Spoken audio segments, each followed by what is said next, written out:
আজিৰ ভিডিঅ'টোত মই তোমালোকৰ বাবে লৈ আনিছো 5টাকৈ এডভান্স টেকনিক যোনকেইটা ইউজ কৰিলে তোমালোকৰ প্ৰিপাৰেচন প্ৰসেছ 10 টাইমছ বেটাৰ হৈ পৰিব। নম্বৰ 1, আমি অলৰেডি লাষ্ট ভিডিঅ'ত কনসেপ্ট ক্লিয়াৰিটিৰ মহত্বটো বুজিলো। For that we can use a technique called the 3 layer learning method. এতিয়া আমি যেতিয়া এটা কনসেপ্ট পঢ়িম তাৰ পিছত আমি তিনি ধৰণৰ কোৱেশ্চনৰ আনসাৰ বিচাৰিব লাগিব। That is what, why and how. For example, আমি মানি এণ্ড ক্ৰেডিট চেপ্টাৰৰ যেনিবা কোলেটাৰেল টপিকটো পঢ়িলো। তাৰ পিছত আমি কোৱেশ্চন কৰিম what is collateral, why it is important and how it works. তেতিয়া আমাৰ 360 ডিগ্ৰী হোল কনসেপ্টটো কভাৰ হৈ যাব।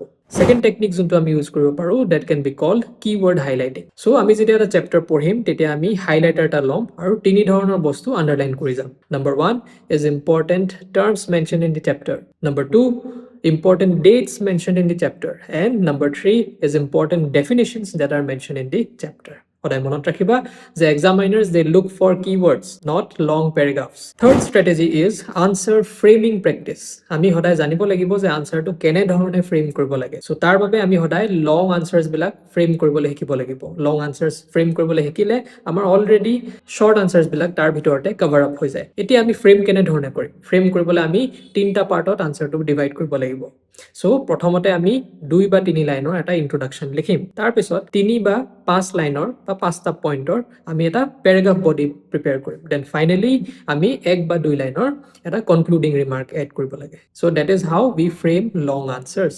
4 number strategy is more for our mind and body. We can call this the 50-10 rule. ইয়াতে আমি কি কৰিম যে প্ৰত্যেকটো ঘণ্টা আমি 50 মিনিটছ এণ্ড 10 মিনিটছত ডিভাইড কৰি ল'ম। 50 মিনিটছ আমি পঢ়িম আৰু 10 মিনিটছ আমি ব্ৰেক ল'ম। ই আমাৰ মেণ্টেল ফেটিগ হোৱাৰ পৰা আমাক বচায় আৰু লগতে মেমৰি ৰিটেনশ্যনৰ বাবে ই বহুত বেছি সহায় কৰে। সো এই 10 মিনিটছ ব্ৰেকত আমি কি কৰিব পাৰো? এই 10 মিনিটছ ব্ৰেকত আমি এটা সৰু স্নেক ল'ব পাৰো, পানী খাব পাৰো বা 10 মিনিটৰ কাৰণে আমি খোজকাঢ়িও আহিব পাৰো। কিন্তু কি কৰিব নালাগে? আমি ফোন চুব নালাগে, ল্যাপটপ চুব নালাগে বা টিভিত বহি যাব নালাগে। So it is very very dangerous, মনত ৰাখিবা। দেন ফাইনেল স্ট্ৰেটেজিটো আমি ক'ব পাৰো টু মেক মাইক্ৰো নোটছ।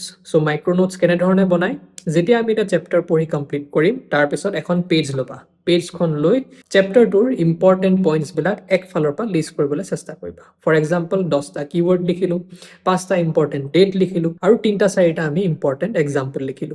এতিয়া যেতিয়া আমি ৰিভাইজ কৰিম, ৰিভাইজ কৰিলে পেজখন উলিয়াই ল'বা। পেজখন উলিয়াই গোটেইকেইটা পইণ্টছ আওৰাবলৈ চেষ্টা কৰিবা আৰু কিতাপখনৰ লগত ৰিলেট কৰি মনত কৰিবলৈ চেষ্টা কৰিবা। ই আমাৰ ৰিভিজন প্ৰচেছটো বহুত বেছি স্মুথ কৰি তোলে। সো এইকেইটা আছিলে 5টা ইম্পৰ্টেণ্ট স্ট্ৰেটেজি, এডভান্স স্ট্ৰেটেজি বুলি ক'ব লাগিব, যোনকেইটা তোমালোকে ইউজ কৰিলে দেখিবা যে তোমালোকৰ প্ৰিপাৰেচন প্ৰসেছ 10 টাইমছ বেটাৰ হৈ গৈছে আৰু ৰিজাল্টটো তোমালোকৰ বেটাৰ হৈ পৰিব।